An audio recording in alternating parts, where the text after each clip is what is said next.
కష్టాల్లో ఉన్న కుటుంబాలకు చేదోడు వాదోడుగా జనసేన పార్టీ నిలుస్తుందని జనసేన పార్టీ జిల్లా అధ్యక్షుడు డీసీసీబీ చైర్మన్ తుమ్మల రామస్వామి బాబు అన్నారు. 3 రోజుల క్రితం పిఠాపురం సామలకోట రోడ్లో ఒక ఆటో రోడ్డు ప్రమాదానికి గురైన ఘటనలో పిఠాపురం నియోజకవర్గానికి చెందిన 3 మృతి చెందారు. పిఠాపురం నియోజకవర్గం కొత్తపల్లి మండలం ఉప్పాడలో నాయకర్ కాలనీకి చెందిన గంపల చిట్టమ్మ, ప్రేమ్ కుమార్ ప్రమాదంలో అక్కడికక్కడే మృతి చెందగా సింహాద్రి అనే మరో మహిళ ఆసుపత్రిలో చికిత్స పొందుతూ శనివారం నాడు మృతి చెందింది. ఈ విషయం తెలుసుకున్న రాష్ట్ర ఉప ముఖ్యమంత్రి పిఠాపురం ఎమ్మెల్యే కొణిదెల పవన్ కళ్యాణ్ ఆటో ప్రమాదంలో చనిపోయిన వారి కుటుంబాలను అన్ని విధాలుగా ఆదుకుంటానని భరోసా ఇచ్చారు. ఈ సందర్భంగా కాకినాడ ఎంపీ తంగెళ్ల ఉదయ్ శ్రీనివాస్, జనసేన పార్టీ జిల్లా అధ్యక్షుడు తుమ్మల రామస్వామి బాబు, జనసేన పార్టీ పిఠాపురం ఫైమెన్ కమిటీ సభ్యులు, మాజీ ఎమ్మెల్యే పెండెం దొరబాబు, ఓదూరి కిశోర్ ఆటో ప్రమాదంలో మరణించిన బాధిత కుటుంబాలను పరామర్శించారు. కొణిదెల పవన్ కళ్యాణ్ తరపున ఒక్కొక్కరికి 2 లక్షల రూపాయల ఆర్థిక సాయాన్ని అందజేశారు.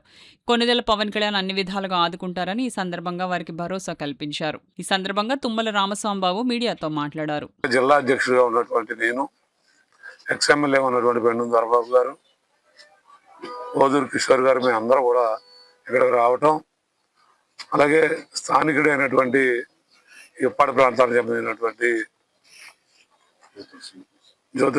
డాక్టర్ జ్యోతుల శ్రీనివాస్ గారు, అలాగే ఇక్కడ ఉన్నటువంటి మాజీ సర్పంచులు, ఇక్కడ ఈ ప్రాంతానికి సంబంధించిన నాయకులు అందరూ కూడా ఇక్కడ రావడం జరిగింది.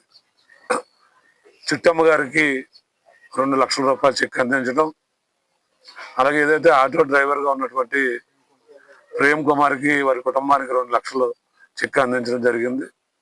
చాలా దురదృష్టకరం. చిట్టమ్మ గారికి 3 కుమార్తెలు ఉన్నారు. ఇంకా వివాహం సంబంధించిన ఇంకా చేయవలసినటువంటి ఒక అమ్మాయి కూడా ఉంది. మరి ఆ కుటుంబం తలడిల్లిపోతున్న సందర్భంలో పవన్ కళ్యాణ్ గారు మరి జరిగిన 2వ రోజే ఈ చెక్ పంపించడం ఒక పక్క ఆనందంగా ఉన్నా, మరి ఇటువంటి ప్రమాదాలు అవటం చాలా దురదృష్టకరం.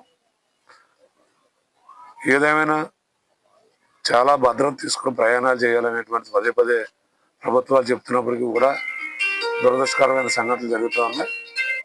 ఏదైతే చిట్టమ్మ గారు ఉందో ఆవిడ జనసేన పార్టీ సభ్యత్వం కూడా ఉంది. త్వరలో సభ్యత్వానికి సంబంధించిన ఇన్సూరెన్స్ సంబంధించి 5 లక్షల రూపాయలు ఆ కుటుంబానికి మరలా ఇవ్వటం కూడా జరుగుతుంది. అంతేగాని మేము అందరూ కూడా ఏ ప్రమాదం ఎటువైపు పొంచి ఉందో అనేటువంటిదే పవన్ కళ్యాణ్ గారు కానీ, జన సైనికులు కానీ పదే పదే ప్రతి ఇంటికి తిరిగి ఈ మెంబర్షిప్ చేసుకోమని చెప్పడం కూడా దీంట్లో ఒక కారణం అని కూడా ఈ సందర్భంగా తెలియజేసుకుంటూ, అలాగే ఇంకొక ఆమె కూడా ఆసుపత్రులు ఇప్పుడే మరి ప్రమాదానికి గారు ఇప్పుడు ఇంకొక ఆవిడ కూడా చనిపోయారు అన్నారు. ఆవిడ కూడా 2-3 రోజుల్లోనే మళ్ళీ వారి కుటుంబానికి పవన్ కళ్యాణ్ గారి తరఫున ఆర్థిక సహాయం అందజేయడం జరుగుతుందని ఈ సందర్భంగా తెలియజేసుకుంటూ, అలాగే ఏదైతే జనసేన పార్టీకి సంబంధించిన నాయకులు కొంతమంది జ్యోతుల శ్రీనివాస్ గారు వారు అందరూ కూడా మొన్న వారికి తోచినటువంటి ఆర్థిక సహాయం కూడా చేయడం జరిగింది. ఏదైనా కష్టాల్లో ఉన్నటువంటి కుటుంబాలకి తోడుగా ఉండేటువంటిదే జనసేన పార్టీ